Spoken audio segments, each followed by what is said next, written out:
jalqabarratti galanni waaqayyoof haa ta'u akkuma inni yaadattu Laayilaa hundumti keessanuu guyyaa kaleessaa gara maatii isheetitti makamtee jirti. Dhugaa dubbachuuf waan baay'ee tokko das nama jedhu baga rabbiin ishee gargaaree fayyaa isheetiin maatii ishee agarsiise. Dhugaa dubbachuu fi maatii ishee biratti yoo duuteeyyuu garaa nama nyaatu osoo maatiin ishee arguudhaaf bu'anuu osoo fayyaa isheetiin baga rabbiin ishee galchee dhugaa hedduu takka nama gammachiisa. እና akkasii ስፍሻኔ ልናገር እሺ ኢላም እሺ ተናገሪት እሺ እንኳን ለዚህ ቀን አበቃን አልহামዱሊላህ ረብል ዓለሚን ሽኩር ልፋታችሁ ድካማችሁ አሲያ አንተ ሙቤም ሁላችሁ ምነወርም ማን ብዬ ማልተው ሁላችሁም አንድ ላይ እንኳን ለዚህ ቀን አበቃን አልহামዱሊላህ ረብል ዓለሚን ሽኩር ያለቀስነው እንባችን አላህ ሰምቶናል አላህ የሮጣችሁትንም እንባችሁ ሰምቶ ለዚህ ስላበቃን አላህን እናመሰግነዋለን አሜን ጀዛኩሙላህ ኸይረን እድሜና ጤና ይስጥህ ተስፍሽ ክፉ አይንካ አንተ መልካም ሰው ጥሩነትህ አይለየህ አሜን ሌላ ኑር ሰቦነች ከእናትየው ጎን የምትገኘው እሺ ፈቲ እንዱበቱ አሁን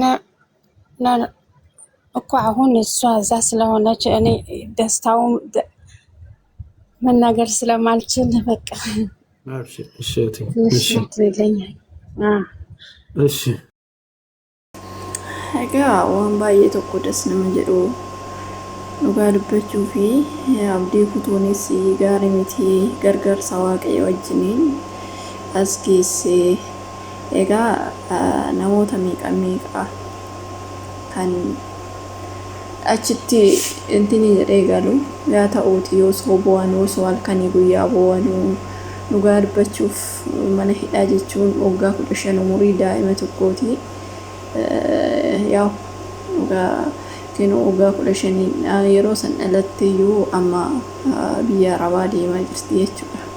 Ingirii yeroo tokko beektanii nuu ta'anis mucayyoon tun nama akkas eenyu jedhuusii miti ittuma faradeetuma bakka beektanii dhugaa dubbachuuf baay'ee rakkoodha akka jedhanii miti akka mucayyoon du'aa hin ooltu maal jedhanii odeechanii miti kinu fayyaa isheetiin maatii ishee argattee jirti. Galanni rabbiif haa ta'u dhugaa hedduu takka waan tasfaa namatti quru yeroo tokko gaafa namni bakka beektanii du'aaf kennamee gaafa immoo gargaarsi waaqati wajjiniin namni illee Itoophiyaawii hundi galanni isaanii badini egaa baay'ee tokko nama gammachiisa waan kuni dhugaa dubbachuuf baay'ee tokko nama gammachiisa jechuudha. Sababbiin isaa mucayyoon tuni waggaa kana hundi mana hidhaa keessatti dararamtee deebi'ee immoo mana hidhaa keessatti dararamtee birrii miliyoona riyaala jechuudha. Riyaala miliyoona 2-3 waan akkasiiti kan kenname birriin kenname isaan booda immoo hidhaa እና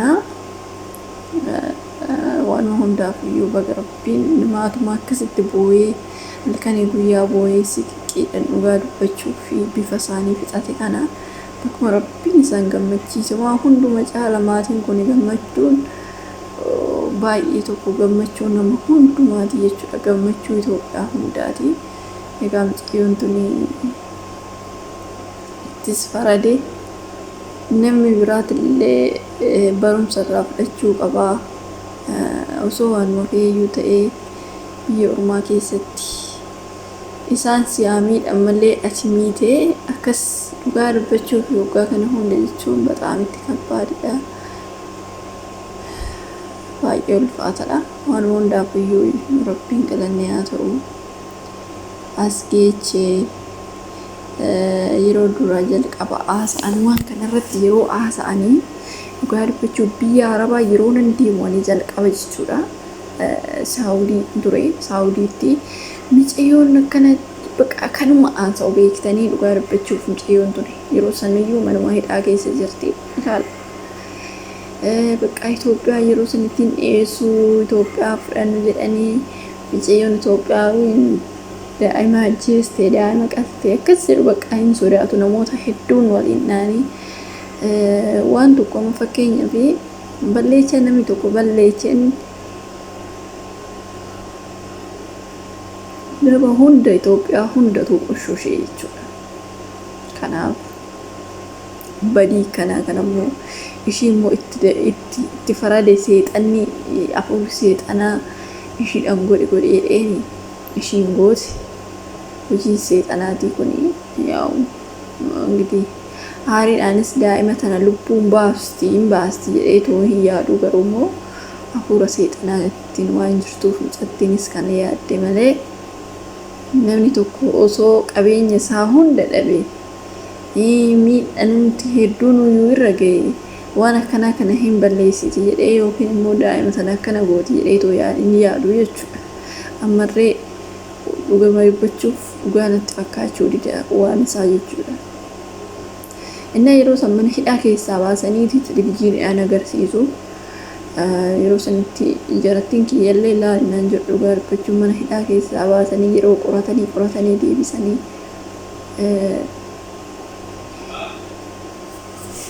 እና akkasniin jedha obboloota koo Laayilaan ingitii waggaa kanaa hunda turuun ishii sammuun ishii yookiin immoo namni akkanaa kun beektee sammuu hanqina sammuu irra godhachuu danda'a.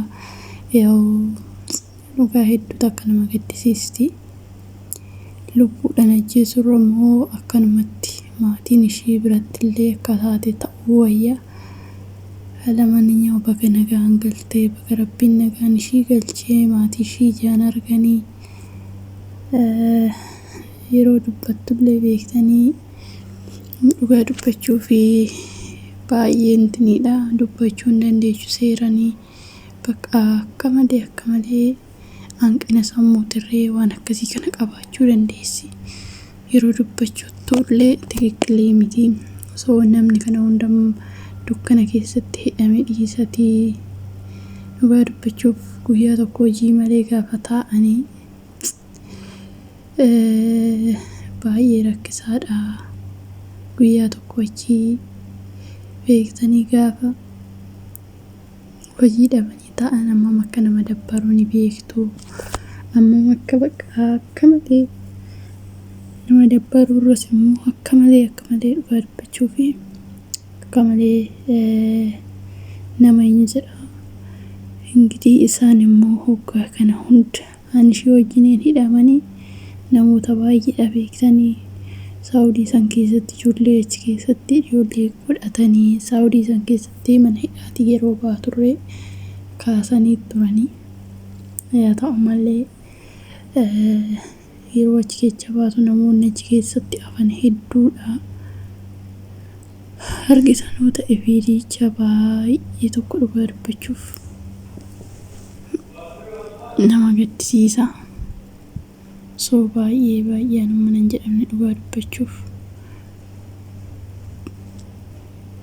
dubbachumatti illee afaan nama gubaa hedduu akka dhugaa dubbachuuf waan akkana kana rabbiin namaa baasu waan akkana kana irraa namaa baraaru dhugaa dubbachuuf waggaa kana hunda jechuun baay'ee ulfaataadha.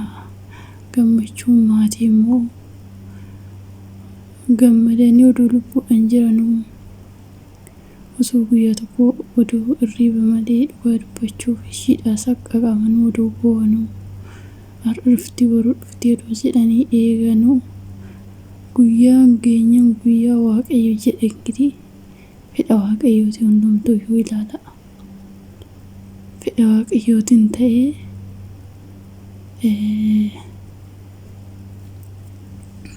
as geechee galtee maatii ishee argitee warra ishee bira geessee kanaafiyyuu yaa obboloota koo biyya ormaa keessatti ishee tanarraa barumsa fudhattu